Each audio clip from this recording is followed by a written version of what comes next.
చూద్దాం. నకిలీ మద్యం తయారీ కేసులో జోగి రమేష్ అతని బ్రదర్ జోగి రాము బెయిల్ రద్దు పిటిషన్ వేశారు ఎక్సైజ్ పోలీసులు. నేడు ఏసీబీ కోర్టులో ఈ పిటిషన్ పై విచారణ జరగనుంది. దీనికి సంబంధించి స్పీడ్ పోస్ట్ ద్వారా వారికి నోటీసులు పంపించింది ఎక్సైజ్ కోర్టు.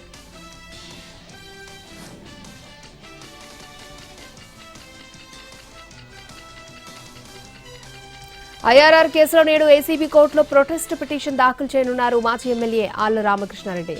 ఇప్పటికే చంద్రబాబుపై ఉన్న ఇన్నర్ రింగ్ రోడ్డు కేసు మూసేస్తున్నట్టుగా అభ్యంతరాలుంటే చెప్పాలని ఆళ్ల రామకృష్ణారెడ్డికి కోర్టు నోటీసులు పంపింది. దీంతో నేడు ఇవాళ కోర్టుకు హాజరు కానున్నారు. ఇదే టైంలో ఏసీబీ కోర్టులో ప్రొటెస్ట్ పిటిషన్ వేయనున్నారు ఆళ్ల.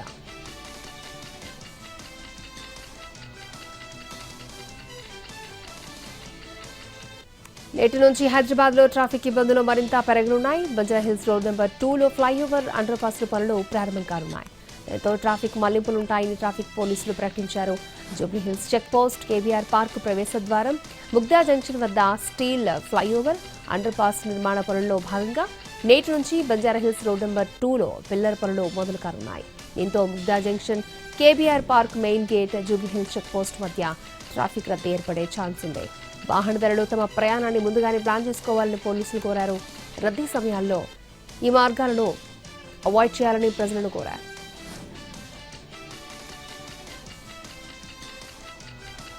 తెలంగాణలో విద్యా ప్రమాణాలను అంతర్జాతీయ స్థాయికి తీసుకెళ్లే లక్ష్యంతో తెలంగాణ విద్యా కమిషన్ తన నివేదికను రూపొందించింది. ఈ నివేదికను తెలంగాణ ప్రభుత్వానికి సమర్పించింది. సర్కారు బడుల రూపురేఖలు మార్చడమే కాకుండా ప్రైవేటు విద్యా సంస్థల ఫీజుల దోపిడీకి అడ్డుకట్ట వేశాల ప్రతిపాదన చేసింది. ఇంగ్లీష్ మీడియం బోధన నుంచి ఇంటర్ విద్యలో ఎప్సెట్ రద్దు వరకు కమిషన్ సిఫార్సులు చేసింది. క్షేత్రస్థాయిలో 33 జిల్లాల్లో పర్యటించి వేలాది మంది తల్లిదండ్రులు, నిపుణుల అభిప్రాయాలను సేకరించిన కమిషన్ సమూల మార్పులకు సిఫార్సు చేసింది. నర్సరీ నుంచి 12వ తరగతి వరకు ఒకే క్యాంపస్లో ఉండేలా తెలంగాణ పబ్లిక్ స్కూల్స్ ఏర్పాటు చేయాలని కమిషన్ కోరింది. 1500 మంది విద్యార్థుల సామర్థ్యం, అత్యాధునిక మౌలిక వసతులు, ఉచిత బస్సు సౌకర్యంతో వీటిని తీర్చిదిద్దాలని సూచించింది.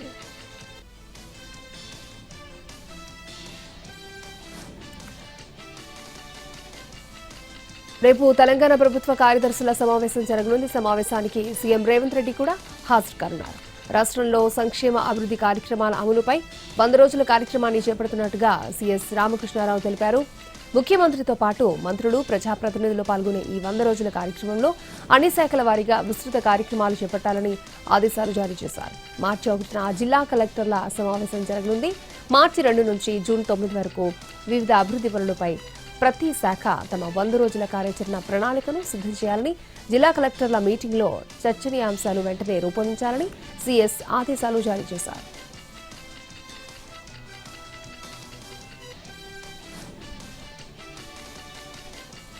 కల్తీ అల్లం వెల్లుల్లి పేస్ట్ తయారు చేస్తున్న ముఠాను పట్టుకున్నారు హైదరాబాద్ టాస్క్ ఫోర్స్ పోలీసులు. లేక్ పోలీస్ స్టేషన్ పరిధిలోని ఎంఎస్ మక్తా రైల్వే గేట్ సమీపంలో ఉన్న ఓ ఇంట్లో టాస్క్ ఫోర్స్ ఆకస్మిక తనిఖీలు చేసింది. అత్యంత అపరిశుభ్రమైన వాతావరణంలో కల్తీ అల్లం వెల్లుల్లి పేస్ట్ ను తయారు చేస్తున్నట్టుగా గుర్తించారు. అబిడ్స్ కు చెందిన జసానీ ఇల్యాన్ అనే వ్యక్తిని అదుపులోకి తీసుకున్నారు. 4000 కిలోల కల్తీ అల్లం వెల్లుల్లి పేస్ట్ ను పోలీసులు స్వాధీనం చేసుకున్నారు. గ్రైండింగ్ మిషన్లు, 5 కేజీల పసుపు పొడి, 20 లీటర్ల ఎస్టిక్ యాసిడ్, 40 బస్తాల ఉప్పు, గూడ్స్ ఆటోను కూడా సీజ్ చేశారు.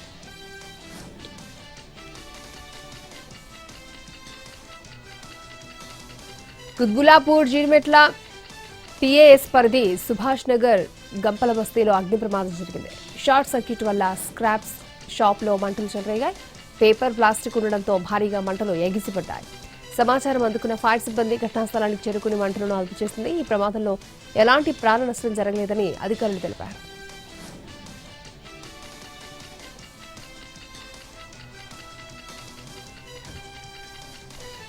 హైదరాబాద్ పుప్పాల్గూడ మెడికల్ హాస్పిటల్లో ఉద్రిక్త వాతావరణం నెలకొంది. డాక్టర్ నిర్లక్ష్యంగానే యువకుడు మృతి చెందాడంటూ బంధువులు ఆందోళనకు దిగారు. తమకు న్యాయం చేయాలంటూ ఆసుపత్రి ముందు బైఠాయించి నిరసన తెలిపారు. కిడ్నీ వ్యాధితో బాధపడుతున్న అరుణ్ ఉప్పల అనే యువకుడిని పుప్పాల్గూడ మెడికవర్ హాస్పిటల్లో జాయిన్ చేశారు. వైద్యం వికటించడం వల్లే అరుణ్ చనిపోయాడని కుటుంబ సభ్యులు ఆగ్రహం వ్యక్తం చేస్తున్నారు. ఇప్పటివరకు 20 లక్షల రూపాయలు బిల్లు చెల్లించినట్లుగా బంధువులు చెబుతున్నారు. అసలు మెడికవర్ ఆసుపత్రికి అనుమతి లేదని ఆరోపిస్తున్నారు.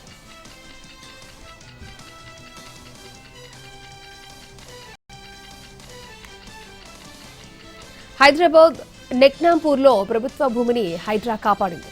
సుమారు 56 కోట్ల విలువైన 2,700 గజాల ల్యాండ్ చుట్టూ ఫెన్సింగ్ ఏర్పాటు చేసింది. నెక్నాంపూర్లోని 59.14 ఎకరాల ప్రభుత్వ భూమిని 2002లో సచివాలయ ఉద్యోగులకు కేటాయించింది సర్కార్. 2007లో ప్రభుత్వ అనుమతితో హుడా లేఅవుట్ ఏర్పాటు చేయగా 2,700 గజాల పార్కు ప్రజావిరాల కోసం కేటాయించింది. ఈ పార్కు స్థలంపై కన్నేసిన కబ్జాదారులు ప్లాట్లుగా మార్చి విక్రయించారు. ప్రజావసరాల స్థలంలో పునాదులు, పిల్లర్లు వేసి స్లాబ్ వేసేందుకు రెడీ అయ్యారు. కాలనీ నిర్వాసితుల ఫిర్యాదుతో మున్సిపాలిటీ రెవెన్యూ అధికారులతో కలిసి క్షేత్రస్థాయి విచారణ అనంతరం అక్రమ నిర్మాణాలను తొలగించింది హైడ్రా. అదనంగా అమ్మిన 5 ఫ్లాట్లలో తాత్కాలిక షెడ్లను తొలగించింది. శ్రీకాకుళంలో డయేరియా, రాజమండ్రిలో కల్తీపాల అంశాలపై సీఎం చంద్రబాబు సమీక్షించారు. బాధితులకు వైద్య సాయంతో పాటు బాధ్యులపై కఠిన చర్యలకు ఆదేశించారు. 2 ఘటనల్లో బాధితులకు అందుతున్న వైద్య సాయంపై అధికారులతో మాట్లాడి వివరాలను తెలుసుకున్నారు. ప్రజల ప్రాణాలు పోవడానికి కారణమైన ఘటనల్లో బాధ్యులపై కఠిన చర్యలకు సీఎం ఆదేశించారు. ఏపీ ఎమ్మెల్యేలు, ఎమ్మెల్సీలు 3వ రోజు క్రీడల్లో పోటీ పడ్డారు. నిత్యం బిజీగా ఉండే నేతలు క్రీడా వినోదంలో మునిగి తేలారు. తమ ప్రత్యర్థులను ఓడించేందుకు పోటీపడ్డారు. మహిళా ప్రజా ప్రతినిధులు మ్యూజికల్ చైర్ గేమ్స్ తో ఉత్సాహంగా పాల్గొనగా అచ్చెన్నాయుడు, నాదెండ్ల జట్లు క్రికెట్ మ్యాచ్ లో తలపడ్డారు. ఈ ఫైనల్ మ్యాచ్ లో నాదెండ్ల టీం గెలుపొందింది. తన ఇల్లు, ఆఫీసుపై దాడి కేసులో న్యాయ పోరాటం చేస్తామన్నారు మాజీ మంత్రి అంబటి. గుంటూరులో తన ఆఫీసులో వైసీపీ లీగల్ సెల్ నేతలతో ఆయన సమావేశమయ్యారు. నేటి నుంచి లీగల్ గా ముందుకెళ్తామని చెప్పారు. లడ్డూపై చర్చకు రాకుండా ఎందుకు పారిపోతున్నారని బొత్స నిలదీశారు. తిరుమల లడ్డూపై ఎప్పుడైనా చర్చకు సిద్ధమని చెప్పామని, తీరా చర్చ చేపట్టాక ప్రభుత్వం స్టేట్మెంట్ ఇవ్వడం ఏంటంటూ ప్రశ్నించారు. నెయ్యిలో జంతు కొవ్వు కలిసిందని అబద్దాలు చెప్పారని అన్నారు. దేవదేవుడు మిమ్మల్ని క్షమించరు, చూస్తూ ఊరుకోరని హెచ్చరించారు. నేటితో లిక్కర్ కేసులో నిందితుల రిమాండ్ పూర్తి కానుంది. ఈ క్రమంలో మొత్తం 8 మంది నిందితులను ఇవాళ ఏసీబీ కోర్టులో హాజరుపరచనున్నారు సిట్ అధికారులు. వచ్చే ఏడాది జరగనున్న గోదావరి పుష్కరాలపై ఏపీ మంత్రుల కమిటీ సమావేశమై చర్చించింది. పుష్కరాల ముందస్తు ఏర్పాట్లకు బడ్జెట్లో 60 కోట్ల రూపాయలు కేటాయించింది సర్కార్. గోదావరి సమీపంలోని ప్రధాన దేవాలయాలు, బీచ్లలో మౌలిక వసతులు ఏర్పాటు చేయాలని మంత్రుల కమిటీ నిర్ణయించింది. ఈస్ట్ గోదావరిలో విద్యేశ్వరం నుంచి వెస్ట్ గోదావరిలోని సిద్ధాంతం వరకు ఉన్న రోడ్డును బాగు చేయాలని మంత్రి కందుల దుర్గేష్ చెప్పారు.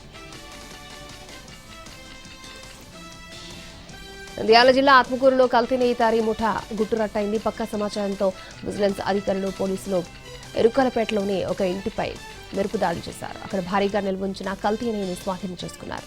నాణ్యత లేని నూనెలు, ప్రమాదకరమైన రసాయనాలతో నెయ్యి తయారు చేస్తున్నట్లుగా గుర్తించారు. 2 నిందితులను అరెస్ట్ చేసి పోలీసులు కేసు నమోదు చేసి దర్యాప్తు చేపట్టారు.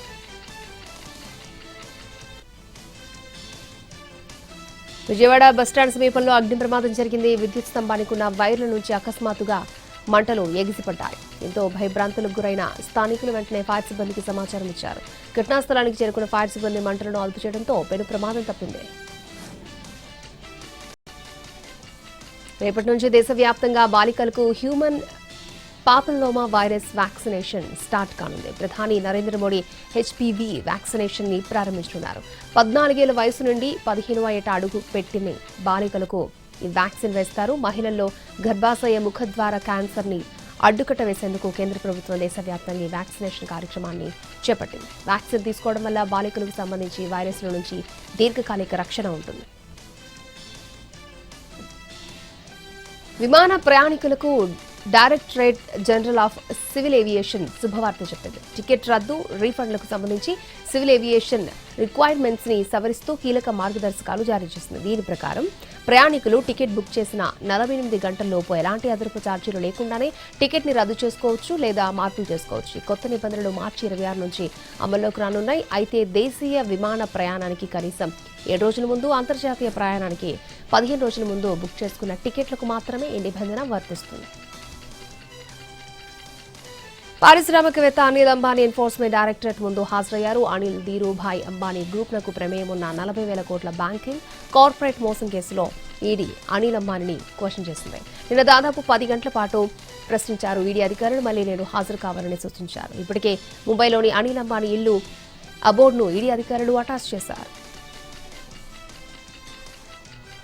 కన్నడ నటి రమ్యారావును మరిన్ని కష్టాలు చుట్టుముట్టాయి. బంగారం స్మగ్లింగ్ కేసులో ఇప్పటికే ఆమె అరెస్ట్ అయింది. 102 కోట్ల రూపాయల విలువైన బంగారం స్మగ్లింగ్ కేసులో ఆమెపై ఆరోపణలు వచ్చాయి. తాజాగా ఎన్ఫోర్స్మెంట్ డైరెక్టరేట్ దాఖలు చేసిన ఛార్జ్షీట్లో రమ్యారావు పేరుంది. స్మగ్లింగ్ సిండికేట్ ఒక ఏడాదిలో 127 కిలోల బంగారాన్ని భారత్కు స్మగ్లింగ్ చేసిందని ఆరోపణలు వచ్చాయి. తమ హ్యాండ్లర్లు, ఆభరణాల వ్యాపారులు దానిని దేశీయ మార్కెట్లోకి పంపించినట్టుగా దర్యాప్తులో ఈడీ గుర్తించింది. వివాహ బంధంతో విజయ్ దేవరకొండ, రష్మిక ఒకటయ్యారు. రాజస్థాన్లోని ఉదయ్పూర్లో వేద పండితుల మంత్రోచ్చరణల మధ్య నిన్న ఉదయం విజయ్, రష్మిక మెడలో 3 ముళ్లు వేశారు. హిందూ సంప్రదాయబద్ధంగా పూర్తి తెలుగు పద్ధతిలో ఈ వివాహ వేడుక జరిగింది. తర్వాత ఆ సాయంత్రం కన్నడ సంప్రదాయం కొడువ పద్ధతిలోనూ విజయ్, రష్మిక పెళ్లి చేసుకున్నారు.